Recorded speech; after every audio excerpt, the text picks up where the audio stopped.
Amen. Oh. Amen. Oui, c'est nécessaire. Si Dieu, comme Louise a dit, si Dieu s'est révélé, c'est serré, ça. Non, ça va. Si Dieu s'est révélé d'une manière, si Dieu s'est révélé comme un Dieu trinitaire, 3 personnes, un seul Dieu, si Dieu s'est révélé comme ça, on serait insensé de ne pas prendre ça à cœur. Parce que Dieu s'est révélé comme ça, c'est pour un but, et c'est pas pour... Lui, il n'a pas besoin, comme j'ai dit, de se révéler, c'est pour nous, c'est pour nous. Il y a des millions de chrétiens au travers le temps qui ont trouvé, j'ai lu certains livres, il y a des millions de chrétiens, puis je peux en témoigner moi-même, qui ont trouvé une grande satisfaction dans leur cœur quand ils ont médité la Trinité. Je ne m'attendais pas à ça en méditant ce sujet-là, d'avoir mon cœur rempli autant de joie. Mais il y a des choses qu'on va voir qui sont là pour justement que notre cœur soit rempli de joie.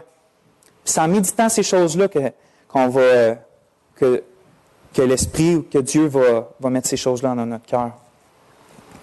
On ne pourra jamais connaître profondément le Dieu qu'on cherche à connaître si on ne se penche pas sur un aspect fondamental de qui qu'il est. Il est fondamentalement Trinité. Il est fondamentalement un seul Dieu et 3 personnes distinctes. Il faut étudier ça si on veut connaître notre Dieu vraiment. Vous voyez, il n'y a pas de secret mystérieux dans la vie chrétienne. Des choses qu'il faut faire sacrées ou faire certains cultes spéciaux pour réussir à connaître Dieu. Il n'y a pas de ça dans la vie chrétienne. C'est simple comment connaître Dieu. La vie chrétienne au complet, c'est connaître Dieu. C'est ça la vie chrétienne. C'est pas faire telle sorte de prière spéciale à tel moment de la journée ou aller à telle place dans le monde. C'est pas ça, c'est connaître notre Sauveur, connaître notre Dieu. Puis, mes frères et sœurs, c'est pas assez d'écouter des messages. C'est pas assez d'écouter juste des messages sur la personne de Dieu. Cherchons Dieu et il va se faire connaître à nous. Cherchons-le au travers la prière, au travers la méditation, au travers l'étude de sa parole. Il faut chercher, il faut être des gens qui, personnellement, pour nous-mêmes, cherchent cette face de Dieu. Pas juste dépendre des études et des méditations des autres. Dieu donne ça dans sa grâce au peuple de Dieu. C'est là pour nous aider, mais personnellement, chez nous, dans notre quotidien, dans nos journées qui se ressemblent, est-ce qu'on cherche la face de Dieu, à connaître plus notre Sauveur? C'est la raison pour laquelle on a été créé, comme qu'on a déjà vu. C'est même la raison pour laquelle on a été sauvé. Puis c'est même la raison pourquoi Dieu, dans son amour, discipline autant ses enfants. Qu'il reprend autant si souvent parce que il dit, si je paraphrase, exemple 1 Samuel 12, il dit « N'allez pas vers ces choses de néant qui n'apportent aucune délivrance et qui causent votre malheur. Venez à moi pour votre bonheur. » Il dit aussi dans Jérémie quelque chose comme « Arrêtez de creuser des puits troués et sans eau, puis tournez-vous vers la source d'eau vive que je suis. » Et Isaïe rajoute « Venez gratuitement chercher cette source d'eau vive-là, sans rien payer. C'est une grâce, c'est un don de Dieu qu'on a au travers Jésus-Christ. C'est un don de Dieu. » C'est mon introduction. C'est tellement important qu'on cherche notre Dieu, frères et sœurs. Tellement important. La joie, la paix, la persévérance, la force, la sagesse, le contentement, toutes ces choses-là, c'est pas un secret comment on les acquiert. En connaissant notre Dieu. C'est simple, c'est tout aussi simple que ça. Puis c'est quelque chose de toute une vie, puis pour l'éternité. Donc jusqu'à maintenant, qu'est-ce qu'on a vu dans notre étude? C'est qu'on a vu une brève introduction sur qu'est-ce que ça veut dire que Dieu est Trinité. C'est quoi ça veut dire comme terme, le mot d'où qui vient. Puis aussi, on a vu quelques passages sur le fait qui montrent clairement que le Père, lui qui est appelé le Père, est le seul vrai Dieu. On s'est concentré surtout sur d'autres passages qui montrent clairement que le Fils est une personne distincte du Père, mais qu'il est aussi le seul vrai Dieu. Puis on a vu des implications importantes pour notre salut puis pour notre vie de tous les jours. Aujourd'hui, sur quoi on va se concentrer, surtout, c'est qu'on va voir des passages qui montrent clairement que le Saint-Esprit, la personne appelée le Saint-Esprit dans la Bible, est une personne distincte du Père et du Fils, mais qu'il est aussi appelé le seul vrai Dieu. On va voir des passages qui enseignent ça. Fait que, juste avant de commencer, je voulais juste mentionner que c'est pas quelque chose de facile, en 2016, dans le monde évangélique, de parler du Saint-Esprit. Puis pour au moins 2 raisons. Il y en a plus que ça, mais moi je pense pour au moins 2 raisons. La première, c'est que, selon moi, c'est à cause de la grande confusion qui règne par rapport au Saint-Esprit dans le monde évangélique, partout, surtout en Amérique du Nord, partout sur la planète. La confusion, la grande confusion. Il y a tellement de groupes de personnes, d'organisations complètes qui proclament, qui disent que ce qu'ils font, c'est par le Saint-Esprit, qui sont remplis du Saint-Esprit, qui font toutes sortes de choses par le Saint-Esprit dans l'Église. Puis pourtant, il y a certaines choses qu'ils font ou qu'ils disent qui sont complètement contraires à comment le Saint-Esprit se révèle lui-même dans la parole. Donc, une grande confusion qui règne parce que lui, il dit qu'il vient du Saint-Esprit, lui, il dit qu'il fait ça par le Saint-Esprit, lui, il dit qu'il est rempli par le Saint-Esprit, puis c'est plein de choses qui se contredisent. Donc, les gens sont confus par rapport à ça. Parce que les gens disent justement, ils attribuent des choses au Saint-Esprit ici puis là.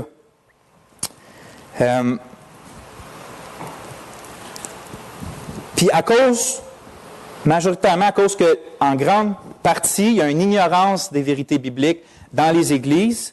Je veux dire, les gens, malheureusement, négligent la parole de Dieu, négligent d'étudier la Bible, de la lire chaque jour, passer du temps avec le Seigneur. Mais ça fait que les gens, même des gens qui ne pratiquent pas certaines choses, puis qui ne disent pas qu'ils sont remplis du Saint-Esprit, sont mélangés dans tout ça parce qu'ils n'ont pas assez, ils connaissent pas assez le Saint-Esprit, dans le fond. Fait que quand des gens disent des choses, ils sont comme confus, eux autres aussi, dans ce brouhaha-là.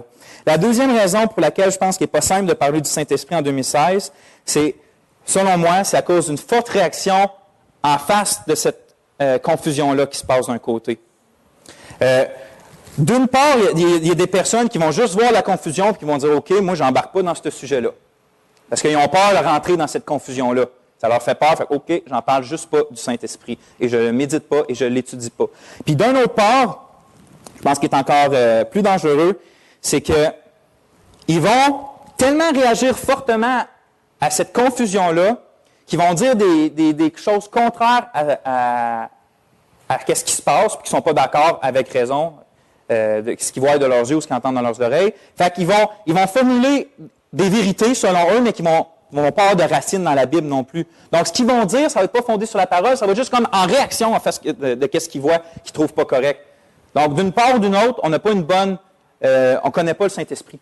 On ne sait pas vraiment qu'est-ce qu'il fait parce qu'il y a un groupe qui ne se base pas sur la Bible, puis il y a un autre groupe qui ne se base pas sur la Bible, puis ça fait juste qu'on est tous mêlés là-dedans. Fait que c'est compliqué de parler du Saint-Esprit. Puis la seule façon de régler ça, c'est pas compliqué, c'est de se tourner vers les Écritures, comment Dieu se révèle dans la Bible, de méditer puis de prendre ces choses-là à cœur. Qui est le Saint-Esprit et qu'est-ce qu'il fait? Comment la Bible nous révèle le Saint-Esprit? Il nous faut connaître l'Esprit de Dieu. Puis le but de du message de ce matin, ce serait même impossible. On ne verra pas tout à propos du Saint-Esprit. Là. Je veux dire, j'ai des livres sur des paix à la maison. Il y a des conférences complètes. Juste un prédicateur que j'apprécie, John Piper, dans les années 90, il a fait 20 messages juste sur la personne du Saint-Esprit. Donc, tu sais, en un message ou 2, 3, 4, on ne pourra pas tout voir ce qu'il y a là-dessus. Mais on va se concentrer, on va voir certaines choses que le Saint-Esprit fait, son rôle et tout ça, mais on va surtout se concentrer aujourd'hui sur le fait qu'il est une personne et le fait qu'il est Dieu. Puis je vous dis, si on prendrait ces deux vérités-là vraiment à cœur, là, puis qu'on les méditerait, puis qu'on les croirait vraiment, ben on n'irait pas... notre cœur serait gardé dans un extrême ou dans l'autre. Un extrême qui attribue toutes sortes de choses blasphématoires à l'Esprit de Dieu, puis l'autre extrême qui ont un silence quasiment ou tout aussi blasphématoire du Saint-Esprit. Un qui n'en parle pas, puis l'autre qui dit des choses pas vraies. Donc, est-ce que l'Esprit de Dieu, est-ce que l'Esprit Saint est pleinement Dieu? Si oui, ça a des répercussions importantes de la façon dont on va s'approcher de lui, de comment on va communier avec lui, puis de comment on va parler de lui, puis tout ça, ça a des répercussions importantes dans notre vie de tous les jours, s'il est vraiment Dieu. Donc, pour commencer notre étude, je vous fais tourner dans le livre des Actes au chapitre 5. Le livre des Actes au chapitre 5.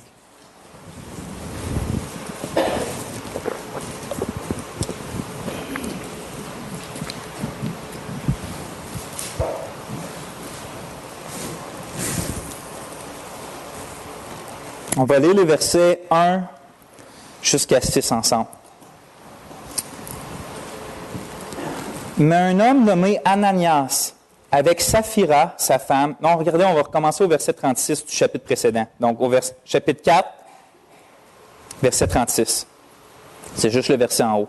Joseph, surnommé par les apôtres Barnabas, ce qui signifie fils d'exhortation, lévite originaire de Cypre, vendit un champ qu'il possédait, apporta l'argent et le déposa aux pieds des apôtres. Mais un homme nommé Ananias, avec Saphira, sa femme, vendit une propriété et retint une partie du prix, sa femme le sachant. Puis il apporta le reste et le déposa aux pieds des apôtres.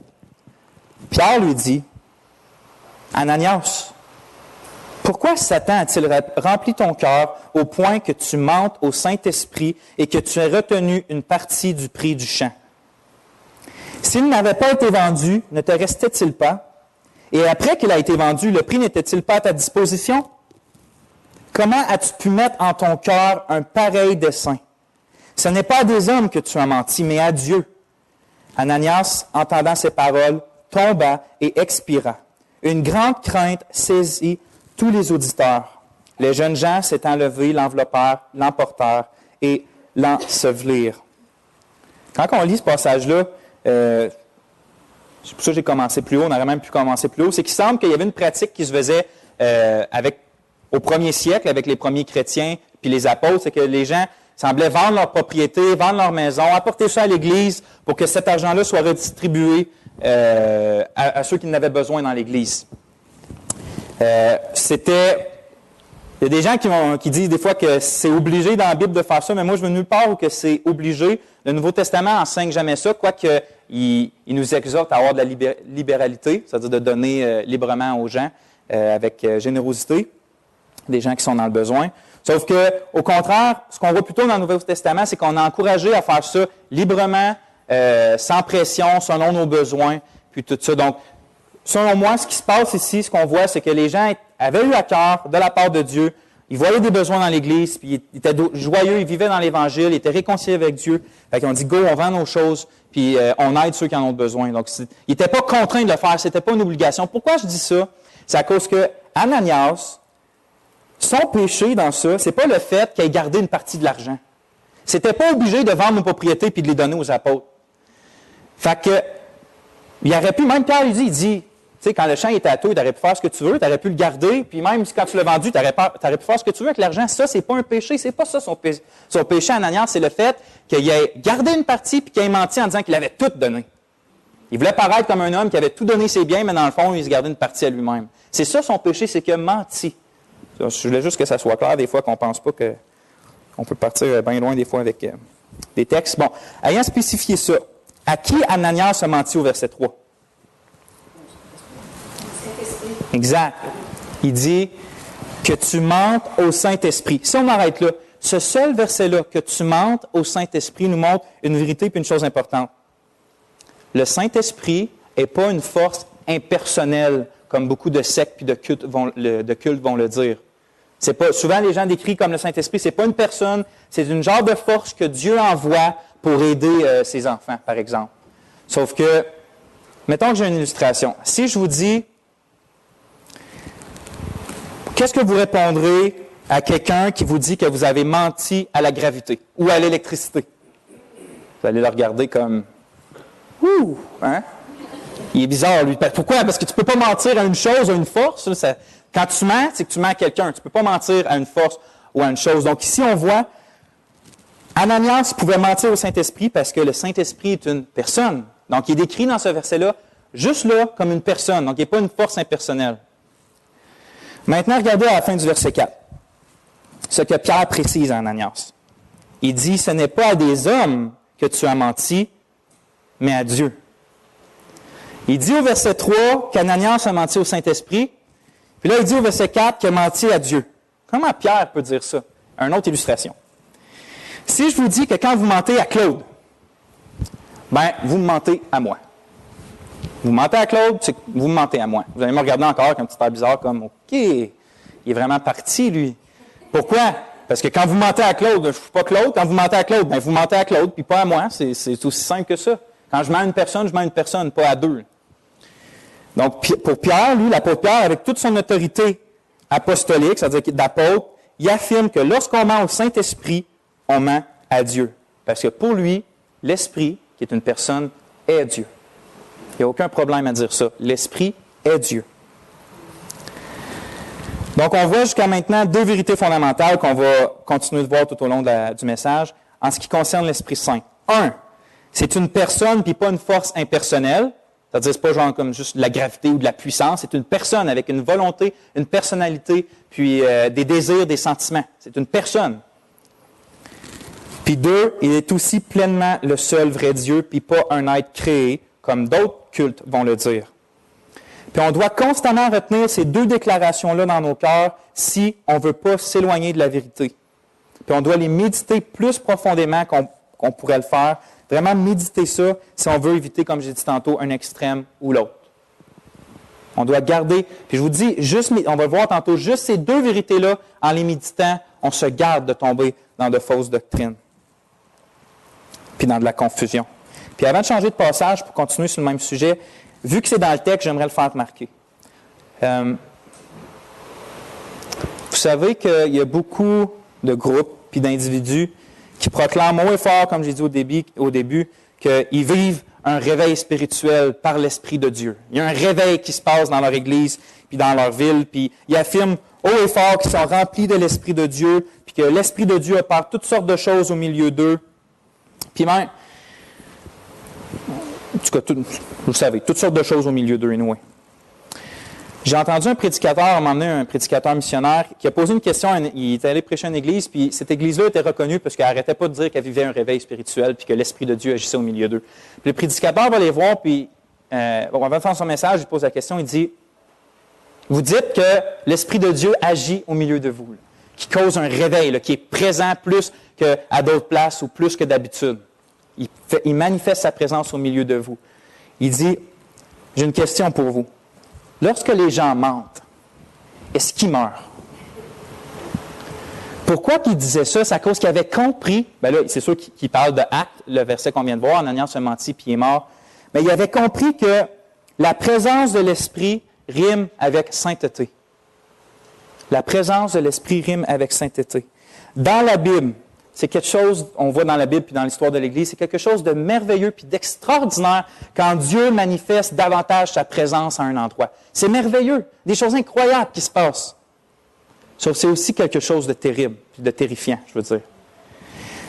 À chaque fois que Dieu s'est montré davantage dans la Bible, que ce soit avec Moïse puis les fils d'Aaron qui avaient apporté un feu étranger d'une mauvaise façon dans la présence de Dieu, que ce soit avec David puis Uza qui avait touché l'arche quand il ne devait pas, que Dieu l'a foudroyé sur le coup, que ce soit juste là avec l'apôtre Pierre puis Ananias, quand dans la Bible, Dieu se présente d'une façon, il met sa présence davantage à un endroit, ben, il juge le péché plus drastiquement. Parce que Dieu est un Dieu saint qui ne tolère pas le péché. Donc, c'est normal que quand il arrive avec puissance, avec présence devant nous, c'est normal qu'il y ait de la sainteté. Il sanctifie la place. Parce que Dieu est saint. Avez-vous remarqué que rarement, ça arrive, mais rarement que la Bible appelle le Père le Saint-Père. Ça arrive, mais rarement. Encore plus rarement, mais ça arrive que la Bible se réfère au Fils comme le Fils saint. Ça arrive, mais rarement. Mais quasiment tout le temps que la Bible se réfère à l'Esprit de Dieu, c'est le Saint-Esprit ou l'Esprit Saint. Saint. C'est pas que l'Esprit est plus saint que le Père ou le Fils. Dieu est un Dieu trinitaire, puis dans sa nature, il est saint. Mais je pense que pourquoi Dieu se révèle comme ça dans la Bible, tout le temps, le Saint-Esprit, l'Esprit Saint, c'est que c'est son opération particulière, ou son rôle particulier de faire connaître et de manifester la sainteté de Dieu parmi son peuple ou sur la terre, ou complètement juste manifester la sainteté de Dieu. C'est principalement par son esprit que Dieu fait ça. Puis ça, le fait que l'Esprit soit saint, saint, saint, parce qu'il est Dieu, semble avoir été complètement mis de côté ou oublié, ça. Les gens sont rapides à dire « On est rempli de l'Esprit Saint, l'Esprit Saint agit au milieu de nous. » Mais leur assemblée est pleine de mensonges, pleine d'adultère, pleine de querelles, pleine d'idolâtrie. Pourquoi je dis ça? Parce qu'il faut être prudent quand on attribue quelque chose au Saint-Esprit. Il est Dieu. Savez-vous comment savoir qu'une Église ou une personne n'est pas remplie de l'Esprit Saint? une des principales choses qu'on peut voir, c'est que les gens ou l'Assemblée en tant que telle peut marcher dans le péché puis dans la froideur par rapport à Dieu sans jamais que l'Esprit vienne les reprendre. Là, tu sais que l'Esprit n'agit pas. Parce que si quelqu'un peut juste s'en aller comme qu'il veut, puis faire des péchés comme qu'il veut, puis il n'y a pas une discipline divine qui arrive sur sa vie ou sur cette Église-là qui marche tout croche, exemple, pas cette Église-là, mais dans une Église fictive, marche tout croche, ben, l'Esprit va les reprendre. Sinon, c'est une preuve que l'Esprit n'agit pas au milieu d'eux. Ananias se mentit et est mort sur le coup. Quand l'Esprit de Dieu se montre, la sainteté arrive en même temps. Rappelez-vous ce que Jésus a dit aux églises dans les premiers chapitres de l'Apocalypse. Je vais paraphraser parce que je ne vais pas lire tous les versets, puis je les ai comme mis ensemble. Mais vous pouvez voir dans les premiers chapitres d'Apocalypse. C'est comme si Jésus dit, il dit ça en fait, je sais qu'il y a des personnes qui vivent dans la débauche et qui s'attachent à de mauvaises doctrines dans ton Église. Tu règles le problème maintenant ou je viens enlever ton chandelier du milieu de toi. En gros, qu'est-ce qu'il est en train de dire? Il est en train de dire, tu pratiques la discipline dans l'Église maintenant avec ces gens-là qui vivent dans l'iniquité, dans ton assemblée, ou je retire ma présence du milieu de vous, puis vous ne serez plus une Église. C'est ça qu'il est en train de dire dans l'Apocalypse. Il reprend dans son amour, mais il reprend parce qu'une Église ne doit pas se conduire comme ça. Son Église doit être sainte parce que Dieu va habiter au milieu de son Église. Il y a aussi tellement de responsables téléévangélistes, peu importe comment que les gens les appellent, qui sont prompts à dire, puis ils se vantent même de dire leur ministère est le ministère du Saint-Esprit et que le Saint-Esprit agit au travers d'eux, mais en même temps, ils se vantent sont fiers de dire qu'eux autres ne parlent jamais de la condamnation, jamais de jugement et jamais de péché. Jamais. Ils se vantent, ils se le disent. On peut voir les vidéos, on les voit dire ça. Qu'est-ce que Jésus, par exemple, voulez-vous savoir comment savoir que l'Esprit n'est pas en train de parler au travers d'un prédicateur, n'est pas dans le ministère de ce prédicateur-là? Qu'est-ce que Jésus a dit à propos de ce que l'Esprit va faire quand il va venir, quand lui-même va l'envoyer? Il dit, dans Jean 16, « Et quand il sera venu, en parlant de l'Esprit Saint, il convaincra le monde en ce qui concerne le péché, la justice et le jugement. » C'est l'une des opérations les plus primordiales. Quand je dis un mot opération, c'est œuvre ou en tout cas chose qu'il fait. Les plus primordiales du Saint-Esprit, c'est de convaincre le monde de péché et de jugement. Pourquoi? Pour les emmener à Christ. Mais il convainc les gens de péché et de jugement. Donc, vous avez un fondement biblique pour douter que l'Esprit est dans le ministère de quelqu'un quand cette personne-là parle jamais de péché et de jugement. Ça ne veut pas dire que tous ceux qui parlent du péché et de jugement sont remplis de l'Esprit de Dieu. Plein de monde qui parle de ça et ne sont pas. Vous comprenez? Mais certainement, quelqu'un qui est rempli de l'Esprit de Dieu, le Saint-Esprit va lui faire ce qu'il est venu faire. Donc, tout cela pour dire, comme j'ai dit tantôt, qu'il faut être prudent avant d'attribuer des choses à l'Esprit de Dieu. Rappelez-vous ce que Dieu a dit dans Exode, dans les 10 commandements. « Tu ne prendras pas le nom de l'Éternel, ton Dieu, en vain. » D'attribuer la confusion qui règne dans certains milieux à l'Esprit, en oubliant qu'un des fruits de l'Esprit, c'est la maîtrise de soi, dans Galates, c'est de prendre en quelque sorte le nom de Dieu en vain, en lui attribuant des choses qui ne sont pas de lui. Même si une Église chante fort, qu'elle saute haut, qu'elle fait toutes sortes de choses au nom de l'Esprit, s'il n'y a pas une augmentation de la sanctification, une augmentation de la crainte respectueuse envers Dieu puis sa parole, puis un approfondissement de son affection, de son plaisir, de son amour en Christ, c'est pas un réveil. Peu importe ce que les gens disent. C'est pas un réveil. Là où l'Esprit de Dieu, il va y avoir la sainteté, la joie, la paix, l'amour, la maîtrise de soi, puis la vérité. Il va y avoir ces choses-là où l'Esprit de Dieu agit. Bon, maintenant, on va tourner, je vous invite à tourner dans notre deuxième passage aujourd'hui. C'est dans 1 Corinthiens, chapitre 3, verset 16.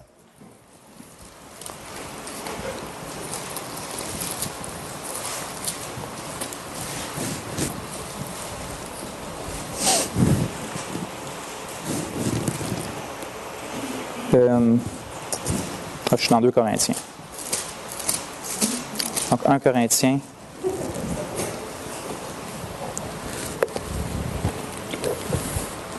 On va lire ensemble le verset 16. Paul parle aux Corinthiens, il dit Ne savez-vous pas que vous êtes le temple de Dieu et que l'Esprit de Dieu habite en vous? Si je vous pose la question, qui habite dans le temple de Dieu? C'est qui dans l'Ancien Testament, dans le lieu très saint, qui se manifestait dans son temple? C'est Dieu lui-même. Dieu lui-même habite dans son temple ou dans sa maison. Maintenant, si j'utilise encore une illustration, si je vous dis que vous êtes le temple de Dieu, vous êtes le temple de Dieu, c'est ce que la Bible dit. Vous êtes le temple de Dieu, mais que tout de suite après, je rajoute que Claude, la porte, habite en vous. Vous allez encore me regarder avec le même regard. Il est bizarre aujourd'hui, Vincent. Ça ne fait aucun sens. Pourquoi? Parce que c'est Dieu qui habite dans son temple, puis Claude, il n'est pas Dieu. Donc, je ne peux pas dire que vous êtes le temple de Dieu et que Claude habite en vous. Il faut que je dise que vous êtes le temple de Dieu et Dieu habite dans son temple. Dieu habite en vous. Mais ici, Paul est aussi clair, puis il n'y a aucun problème. Comme Pierre dans Acte 5, il dit, vous êtes le temple de Dieu et l'Esprit de Dieu habite en vous. Pourquoi? Parce que l'Esprit est Dieu. Donc, encore une fois, on voit que l'Esprit Saint est égal à Dieu. Il est Dieu. Il est le seul vrai Dieu. On voit ça dans ce verset-là. Juste pour que ce soit encore plus clair que c'est vraiment ce que Paul croyait, je vous invite à tourner 3 chapitres plus loin au chapitre 6 dans votre Bible. On va lire le verset 19.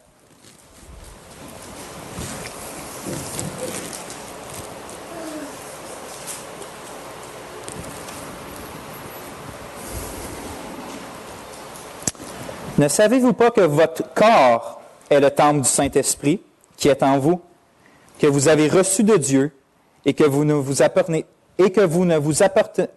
point à vous-même. Donc, ne savez-vous pas que votre corps est le temple du Saint-Esprit qui est en vous, que vous avez reçu de Dieu et que vous ne vous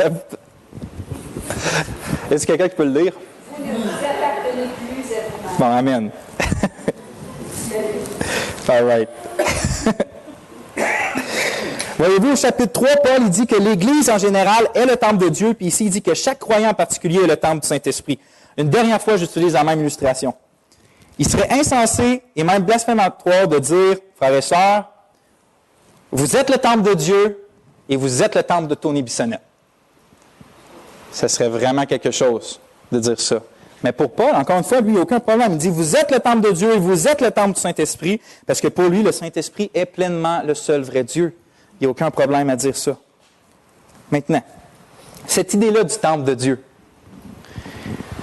Le temple a tout le temps représenté, depuis l'Ancien Testament, la présence de Dieu sur terre puis au milieu de son peuple. Au début, c'était une tente que Moïse rencontrait Dieu dedans, dans le désert. Ça a été changé par ce qu'on appelle le tabernacle. Donc, c'était comme une préfigure du temple, puis c'était dans le désert, les gens défaisaient ça, puis ils le montaient, il y avait le lieu très saint, et Dieu se réunissait au milieu de son peuple dans ce tabernacle-là. À la suite de ça, un coup rentré dans la terre promise, Salomon a bâti le temple, qui était Dieu. Dieu il disait, c'est ma maison, c'est où je mettrai mon pied, j'habiterai au milieu de mon peuple. Donc, le temple a toujours signifié la présence de Dieu au milieu de la terre, sur la terre et parmi son peuple. Ça, on sait que Dieu, on sait dans Actes, puis on sait à cause qu'on lit la Bible, que Dieu habite pas, Dieu qui est esprit, habite pas dans des temples. C'est pas comme un autre Dieu qui est limité à un temple. Dieu n'habite pas dans les temples faits de main d'homme. Ces choses-là étaient des images, puis des vérités spirituelles c'était des images des vérités de Dieu dans le ciel, puis c'était des images des choses qui étaient à venir. Puis c'est ce que Jean nous dit.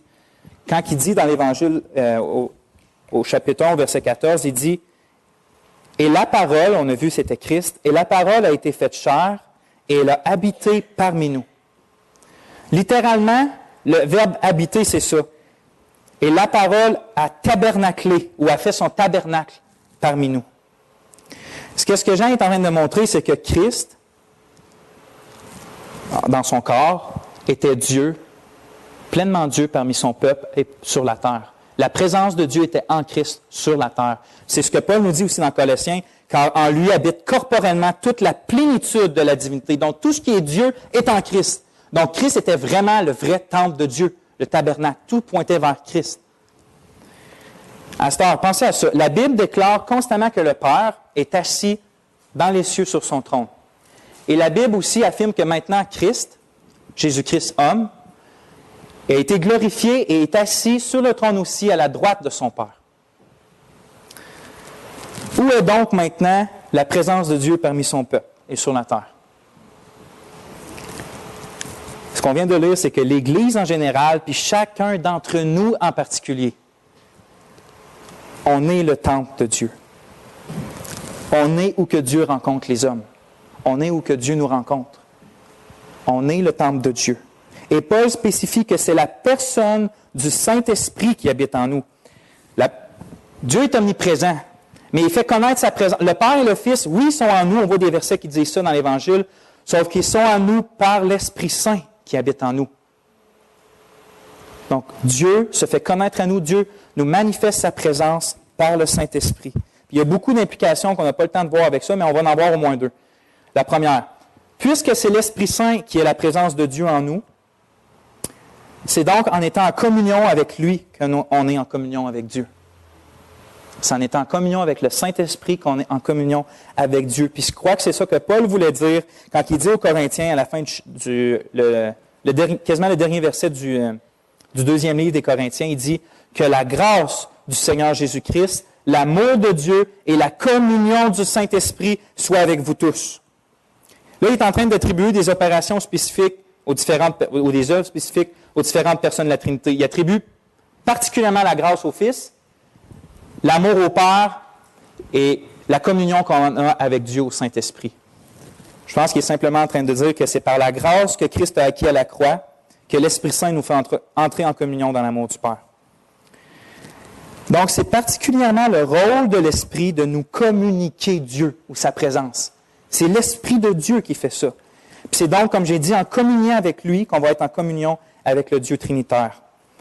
Ça, c'est une bonne raison pour ne pas oublier qui est l'Esprit de Dieu, puis de ne pas le négliger, de ne pas en parler, de faire comme si ce serait une doctrine pas importante. Si c'est par lui qu'on a la communion avec Dieu au travers de Christ. Ça nous amène à la deuxième implication. Puisque le Saint-Esprit est Dieu qui vit en nous, ça change complètement la façon qu'on a de voir la marche ou la vie chrétienne. Puis je m'explique. Il faut aimer les commandements de Dieu. Il faut les aimer, toutes les lois de Dieu. Puis en fait, on les aime parce que Dieu nous a donné un nouveau cœur ou qu'il a écrit sa loi dedans, qui dit dans Ézéchiel. Donc on les aime, ces lois sont dans nos cœurs. Sauf que la façon qu'on vit, c'est pas constamment en disant OK, je ne ferai pas ça parce que si je fais ça, je vais désobéir au commandement. Je ne ferai pas ceci parce que quand je vais faire ça, je vais désobéir au commandement.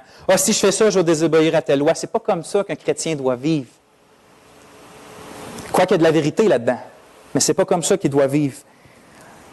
En fait, sa façon de vivre doit être plus influencée par ce verset-là dans Éphésiens 4. N'attristez pas le Saint-Esprit de Dieu par lequel vous avez été scellés pour le jour de la rédemption. Donc, n'importe quel péché, en action ou en pensée, attriste le Saint-Esprit qui est en moi, qui est en vous. Donc, c'est la raison pour laquelle je ne veux pas pécher, ni en pensée, ni en action. Je ne veux pas attrister le Saint-Esprit qui habite en moi. De qui je reçois la joie de Dieu? Par le Saint-Esprit. De qui je reçois la paix de Dieu? Par le Saint-Esprit. C'est qui attend Christ avec nous? Puis dans la fin d'Apocalypse, c'était dit, et l'Esprit et l'Église disent, viens. C'est qui attend avec nous? C'est l'Esprit de Dieu. C'est qui nous console? C'est l'Esprit de Dieu. Si je l'attriste, c'est qui va me consoler? C'est qui nous fortifie? C'est l'Esprit de Dieu. Si je l'attriste, c'est qui va me fortifier? Donc, je ne veux pas pécher tant parce que ça va désobéir à une loi. Je ne veux pas pécher parce que Dieu habite en moi puis je veux rester en communion avec lui. C'est cette pensée-là qu'on doit modifier. On n'est pas des gens de loi. Parce que la loi de Dieu est écrite dans nos cœurs. Nous, on marche avec Dieu, en relation avec lui par l'Esprit Saint. Par l'Esprit Saint. C'est lui qui nous communique Dieu. C'est lui qui nous fait connaître Dieu. Donc, c'est pas une force, le Saint-Esprit n'est pas une force impersonnelle que Dieu met en nous comme une sorte d'énergie spirituelle. On l'a vu. Il vient lui-même partager notre faiblesse, notre vie, nos douleurs, notre attente, notre stress, et cela dans la personne du Saint-Esprit. Dieu vient partager. Imaginez, Dieu vient habiter avec des pécheurs, dès maintenant, au milieu de nous, puis en chacun d'entre nous.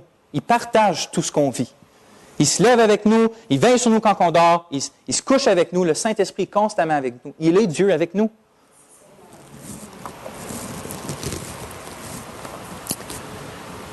Il y a tellement d'implications à méditer et à dire sur tout ce qu'on vient de voir jusqu'à maintenant, mais je vais terminer, pas tout de suite, ça va prendre quelques temps, mais je vais terminer par deux autres implications du fait que le Saint-Esprit est clairement et pleinement Dieu. Souvenez-vous de ce que l'Éternel a dit par le prophète Malachie au peuple d'Israël. En Malachie 1,6, il dit ça. « Un fils honore son père et un serviteur son maître.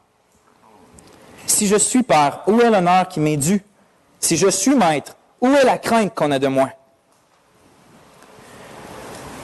Parce que Dieu est Dieu, parce que l'Éternel est Dieu, on doit l'honorer, puis on doit le glorifier, on doit l'aimer, on doit prendre notre plaisir en lui, parce qu'il est Dieu. Maintenant, comme on vient de voir, si le Saint-Esprit est Dieu, et il l'est, où est l'honneur et la crainte qui lui est due? L'Esprit Saint est notre Dieu. L'Esprit Saint est notre Dieu. Est-ce qu'on le loue? Est-ce qu'on le prie? Est-ce qu'on s'attend à lui? Est-ce qu'on espère en lui? Est-ce qu'on le glorifie? Est-ce qu'on lui demande pardon quand on l'attriste? Regardez, il y a tant de gens qui sont prêts, puis j'ai été l'un d'entre eux, il y a tant de gens qui sont prêts à dire « Oui, la doctrine, le Saint-Esprit est Dieu. » Mais si tu crois vraiment ça, pourquoi, je parle à une personne fictive qui se poserait la question, ou je me parle à moi avant, pourquoi alors tes cheveux se dressent sur ta tête quand tu entends quelqu'un prier à l'Esprit de Dieu de l'aider, de le remplir et de le guider? Il y a des gens, j'étais comme ça. Non, c'est le Père qu'on doit prier dans le nom de Christ, pas l'Esprit. Il est Dieu. Et on doit prier Dieu. Il est pleinement Dieu. Il n'est pas une partie de Dieu. Il faut comprendre, on va le voir dans les prochains messages, le Saint-Esprit, Dieu trinitaire, ce n'est pas comme un cercle avec trois parties différentes, le Saint-Esprit, le Père et le Fils. Le Saint-Esprit est pleinement Dieu. Et le Père est pleinement Dieu. Ce n'est pas une partie de Dieu. Tu ne mets pas ces trois-là ensemble et ça fait Dieu, là. C'est un mystère. On va le voir peut-être plus prochain message. Mais c'est juste pour dire que si l'Esprit est vraiment Dieu, comment ça se manifeste dans notre pratique? Pourquoi aussi on grince des dents quand il y a des croyants qui chantent de tout leur cœur à l'Esprit Saint des paroles comme, et c'est des vraies paroles de chant, « Viens, ô Esprit Créateur, montre-nous le Père, le Saint, aide-nous à connaître le Fils éternel. Divin Esprit, pour toujours nous te ferons confiance et nous t'adorerons. » Puis des choses comme « Esprit de Dieu, descends dans mon cœur et fais-moi t'aimer comme je devrais t'aimer. » Pourquoi certaines personnes grincent des dents quand on entend ça si l'Esprit est Dieu? C'est comme de dire, quoi, tu pries Dieu? Tu demandes à Dieu de t'aider? Ça ne fait aucun sens. Ça fait tout son sens. Il est Dieu, le Saint-Esprit. Ceci étant dit, je ne pensais jamais dire cette phrase-là dans ma vie, ceci étant dit. En tout cas.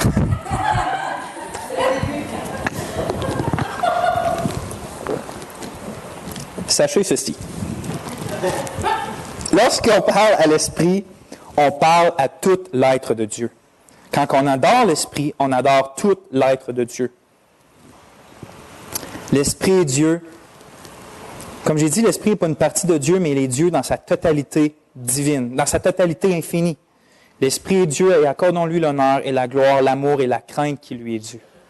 Ceci étant dit, maintenant, je dois donner un avertissement. C'est celui-là. L'Esprit est Dieu, c'est vrai, mais il est quand même une personne distincte du Père et du Fils. Lors, on va le voir au prochain message, ce n'est pas dans leur essence qu'ils sont différents, car il y a un seul Dieu, il y a un seul être divin qui est le Père, le Fils et le Saint-Esprit, mais ils sont distincts dans leur rôle ou dans leur façon d'agir sur la terre ou avec les croyants. Ils ont une différence, là. Sinon, ils sont égaux en tant que personne, ils sont égaux, le seul vrai Dieu et un seul Dieu. Sauf qu'ils ont quand même des différences. Mais si on veut vraiment glorifier l'Esprit de Dieu d'une façon appropriée, on doit connaître ses rôles particuliers. Qu'est-ce que je veux dire? Dieu, comme j'ai déjà dit dans un message, puis on le voit dans la Bible surtout, c'est que c'est pas vrai qu'on peut adorer Dieu de n'importe quelle façon tant que ça fait avec le cœur. Uza, l'ami de David, l'a goûté au prix de sa vie. Parce qu'il y avait des lois spécifiques que c'était telle et telle personne qui fait ça, puis en tout cas, il a désobéi, parce qu'il faisait ça de bon cœur, mais quand même. C'est juste que Dieu veut être adoré. C'est lui qui détermine qu'est-ce qui est vrai, qu'est-ce qui est bon. Il dit, je veux être adoré de telle façon. Avec tout votre cœur, bien sûr, mais de telle façon. Puis, on ne peut pas dire, ouais, mais si j'adore l'Esprit de Dieu de tout mon cœur, c'est doit être correct. C'est correct que ce soit de tout ton cœur, mais il faudrait que ça soit de comment l'Esprit s'est révélé, comment il va être adoré et comment il va être glorifier. Tournez avec moi dans Jean 16.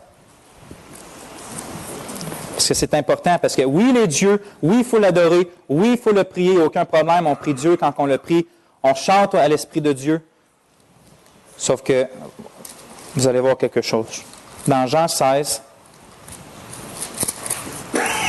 versets 12 à 14. C'est ça, 12 à 14.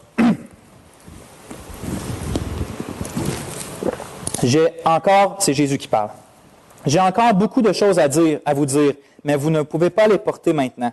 Quand le Consolateur sera venu, l'Esprit de vérité, il vous conduira dans toute la vérité, car il ne parlera pas de lui-même, mais il dira tout ce qu'il aura entendu, et il vous annoncera les choses à venir. Il me glorifiera, parce qu'il prendra de ce qui est à moi, et vous l'annoncera. Tout ce que le Père a est à moi, c'est pourquoi j'ai dit qu'il prend de ce qui est à moi, et qu'il vous l'annoncera. Le rôle principal de l'Esprit Saint, comme on vient de lire, est de glorifier Christ. Christ dit lui-même de l'Esprit, « Il me glorifiera » quand il va venir, quand il va l'envoyer. C'est toujours son but à l'Esprit dans tout ce qu'il fait. C'est pas ce que l'Esprit veut, avoir toute l'attention sur lui. C'est pas ce qu'il veut. Il veut mettre l'attention sur Christ, qui est l'image parfaite du Dieu invisible. C'est celui que c'est Dieu qui est venu en chair pour se manifester aux hommes. Donc l'Esprit, son rôle, qu'est-ce qu'il veut, qu'est-ce qu'il désire faire, c'est mettre beaucoup, beaucoup d'attention sur Christ. Parce que c'est lui qui montre qui est Dieu. Parce que c'est par lui seul qu'on peut avoir le pardon des péchés, la justice qui vient de Dieu, la paix avec Dieu, puis la vie éternelle. Alors, quand une Église semble tellement parler de l'Esprit, glorifier l'Esprit, prier l'Esprit, je suis d'accord avec prier l'Esprit, mais tellement au détriment de Christ, ils parlent tellement de l'Esprit qu'ils parlent moins de Christ, il faut être sûr que cela, ça ne vient pas de l'Esprit. Il faut être sûr que ça ne vient pas de lui. Le Saint-Esprit est le plus glorifié lorsque Christ est davantage exalté. C'est son ministère particulier, exalter Jésus-Christ. C'est ça le rôle particulier du Saint-Esprit. Il y a beaucoup d'implications qu'on peut tirer de ça, je n'ai pas le temps. Deuxième chose que je veux dire, puis la dernière implication qu'on va voir par rapport à l'Esprit aujourd'hui, on a vu que ceux qui sont sauvés sont le temple du Saint-Esprit. C'est-à-dire que le Saint-Esprit habite en eux. Donc, qu'est-ce qu'on peut conclure, comme Paul le dit aux Romains, dans Romains 8, 9? Pour vous, les croyants, vous ne vivez pas selon la chair, mais selon l'Esprit. Si du moins l'Esprit de Dieu habite en vous. Si quelqu'un n'a pas l'Esprit de Christ, il ne lui appartient pas. Première chose, est-ce que vous avez remarqué qu'il est en train de... Mais selon l'Esprit, donc l'Esprit est une personne à part, si du moins l'Esprit de Dieu, donc l'Esprit est un avec Dieu, habite en vous, il continue après ça, il dit, si quelqu'un n'a pas l'Esprit de Christ, donc là, l'Esprit et Christ sont un. Juste là, on voit la Trinité. Juste là. Mais bon. Paul dit, si quelqu'un n'a pas l'Esprit de Christ, il ne lui appartient pas. Puis c'est clair, il vient de le dire. Donc, si l'Esprit de Christ n'habite pas en vous, vous n'êtes pas un véritable croyant, vous n'êtes pas un véritable chrétien, ça veut dire que vous n'êtes pas un enfant de Dieu, puis que vos péchés vous condamnent encore, puis que ce n'est pas la paix avec Dieu qui vous attend, mais c'est le jugement et la colère de Dieu. Quelqu'un pourrait dire, mais comment je fais pour savoir si j'ai l'Esprit ou non? D'abord, si c'est si crucial que ça. Puis je dirais, mon ami, ceux qui ont l'Esprit de Dieu sont la possession de Dieu. Comme Corinthiens le dit, un Corinthien dit, ils ne s'appartiennent pas à eux-mêmes. Et Jacques dit, c'est avec jalousie que Dieu chérit l'Esprit qu'il a fait habiter en nous. Voilà donc le test ultime. Un des tests ultimes. Est-ce que tu suis les penchants de ton cœur de façon continuelle sans que Dieu te reprenne sévèrement dans son amour? Est-ce que tu suis les penchants de ton cœur de façon continuelle sans que l'Esprit de Dieu te reprenne avec amour? Si tu peux marcher continuellement dans le péché, puis avoir des pensées mauvaises, sans aucune intervention disciplinaire de Dieu dans ta vie, sache, selon Romains 12, 8, que tu es un enfant illégitime et que tu n'es pas appelé un fils de Dieu. Tu n'es pas son enfant. Dieu ne laisse pas ceux qui ont l'esprit faire ce qu'ils veulent. Ou ce que leur chair veut, plutôt. Il les sanctifie et il les purifie. Puis le temps là, me manque pour parler de toutes les autres preuves que l'Esprit habite dans quelqu'un, mais sache que celui dans lequel l'Esprit habite est celui qui croit que Jésus-Christ est Dieu et qui espère en lui de tout son cœur. Si tu crois que tes œuvres, ou ton obéissance, ou ta religion, même si ta religion s'appelle le christianisme, si tu crois que ça peut te trouver la faveur de Dieu ou l'éternité, tu es damné. Tu n'es pas un enfant de Dieu, tu n'es pas sauvé. Parce que tu cherches à t'approcher de Dieu par tes propres œuvres, par tes propres efforts, et tu ne peux pas. Tu ne peux pas gagner le pardon de Dieu, gagner la faveur de Dieu. On est sans force, on est des impies, on est ses ennemis. On est mort spirituellement. Mais si tu espères et que tu t'appuies uniquement sur la vie, sur la mort, sur la résurrection de Jésus-Christ, et donc par sa grâce gratuite, son cadeau pour toi, pour te présenter devant le juste et saint Dieu, sache ça, que vous n'avez point un esprit de servitude pour être encore dans la crainte, mais vous avez reçu un esprit d'adoption par lequel nous crions « Abba, Père ». Quand Dieu sauve quelqu'un, l'Esprit de Dieu le transforme en une nouvelle créature, avec un nouveau cœur. Il tombe, oui, mais Dieu le relève et le fait marcher. Dieu le relève et le fait marcher. Si l'Esprit de Christ habite en vous, ça ne veut pas dire qu'on est absent de tout doute et que Satan ou que nous-mêmes ne peut pas douter qu'on appartient à Christ. Des fois, des chrétiens incroyables ont passé par des doutes comme ça. Sauf là le test, même dans vos doutes. Est-ce que même dans vos doutes, vous dites « Suis-je pas sauvé à cause que je doute? » C'est dangereux comme façon de penser. Parce que est-ce que tu penses que c'est vraiment qu'est-ce que tu fais qui te sauve comme « Si j'ai pas de doute, jamais je vais être sauvé. » Ou si même dans tes doutes, tu dis « Peut-être que je doute, mais je m'appuie uniquement sur Christ pour être accepté aux yeux de Dieu. Je crois à ses promesses. Et maintenant, je me bats pour croire avec foi à ses promesses que je suis pleinement accepté à ses yeux. Là, sache que l'Esprit de Dieu habite en toi. Il y a un test, c'est un des grands tests, comme on a vu, l'Esprit glorifie Christ. Un des grands tests, c'est comment tu vois Christ. As-tu de l'affection pour Christ? Recherches-tu Christ? Veux-tu suivre Christ? Aimes-tu Christ? Cherches-tu à ressembler à Christ? Veux-tu connaître plus Christ? Est-ce que Christ pour toi est Dieu? Est-ce qu'il est parfaitement homme? Tout ce qu'on pense à propos de Christ nous dit si l'Esprit de Dieu habite vraiment en nous et si on est vraiment croyant. Sache que c'est l'Esprit qui convainc un cœur et que si l'Esprit en ce moment même est en train de convaincre ton cœur que tu es séparé de lui, l'Esprit est là et agit et t'invite à venir à Christ pour être sauvé de vos péchés. Peu importe qui l'Esprit est en train de convaincre. Abandonnez-vous à Dieu. Mon frère, ce matin, il a dit, on essaie-tu de se combler avec les choses de ce monde-là? Sachez, il n'y a rien qui veut vous combler. C'est des citernes crevassées, c'est des puits qu'on creuse, puis il n'y a pas d'eau dedans. Il n'y a pas d'eau, on creuse pour rien. Le sexe, l'argent, la sécurité, le monde, n'importe quoi, c'est vide et mort, toutes ces choses-là. L'Esprit de Dieu veut vous conduire à Christ pour vous donner la vraie vie et de connaître Dieu. En essayant, je vais prier.